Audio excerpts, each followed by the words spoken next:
Similes and Metaphors. At Grammar Songs by Melissa. What are similes and metaphors? More importantly, how can understanding similes and metaphors help me when I read, speak, listen, and write? Let's get started. Similes and metaphors are both types of figurative language that compare two subjects by highlighting their qualities. What does that mean? I don't understand. It does sound confusing, so let me explain.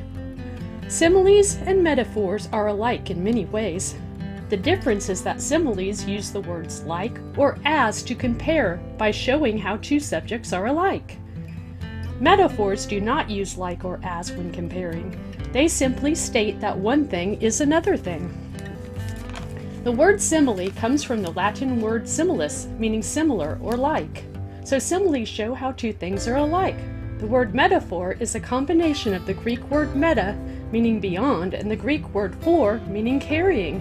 So to understand a metaphor, you must carry its meaning beyond the words you see.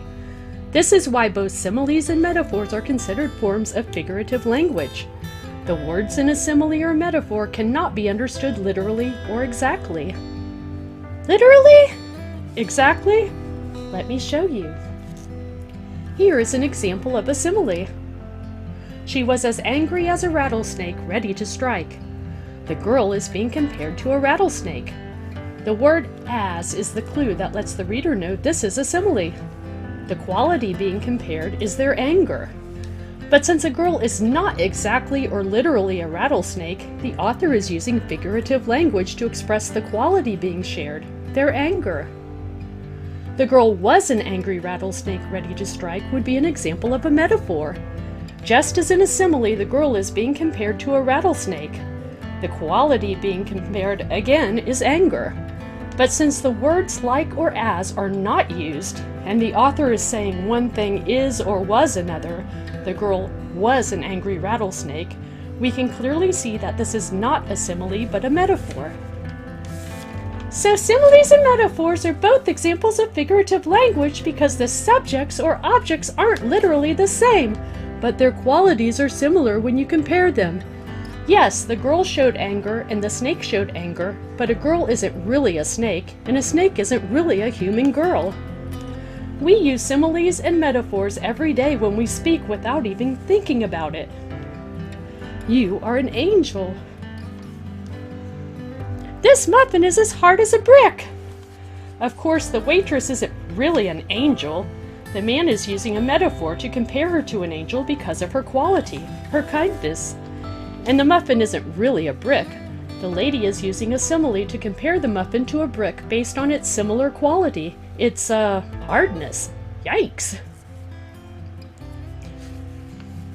May we practice now? Absolutely. First, let's analyze the words to see if the sentence is a simile or a metaphor. Remember, a simile compares two things using the words like or as. A metaphor does not use the words like or as to compare. It simply states that one thing is another. Then let's note the quality being compared. We want to understand how the two things being compared are similar. And finally, let's discuss why an author or speaker may choose to use the simile or metaphor. How does it improve or enhance the message being sent to the listener or reader? Here we go. His singing is music to her ears. First, we need to decide if this is a simile or a metaphor. Similes include the words like or as. Do you think this is a simile or a metaphor? Well, since the author doesn't use like or as, and says one thing is or was another thing, his singing is music, this sentence would be a metaphor. Next, we need to note the quality being compared. Which two subjects is the author comparing in this metaphor? Well, the author is comparing his singing to music. So both his singing and music have a melodic quality. So why would the author use this metaphor?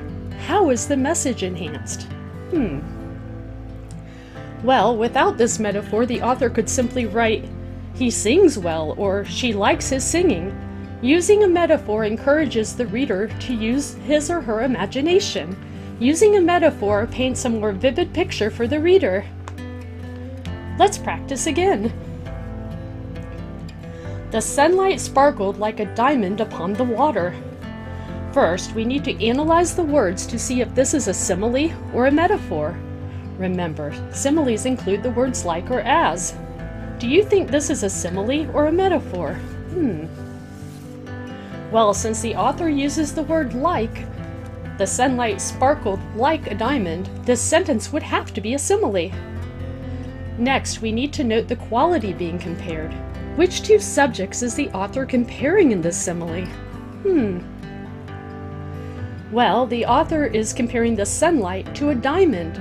Both the sunlight and a diamond have the quality of sparkling. So why would the author use this simile? How is the message enhanced? Well, without this simile, the author could simply write, "The sunlight sparkled," or "The sun was bright." Using a simile encourages the reader to envision the quality of the sun. By comparing the sun to a diamond, the author stimulates imagination, painting a more vivid picture for the reader. So I can recognize similes and metaphors when I listen and read, and I understand that they are both forms of figurative language. And I can use them when I speak and write to paint a more vivid picture for my listener or reader. Exactly. Congratulations! You've earned a first-place trophy for your understanding of similes and metaphors. Thank you for joining me at Grammar Songs by Melissa. Enjoy other related videos at grammarsongs.com.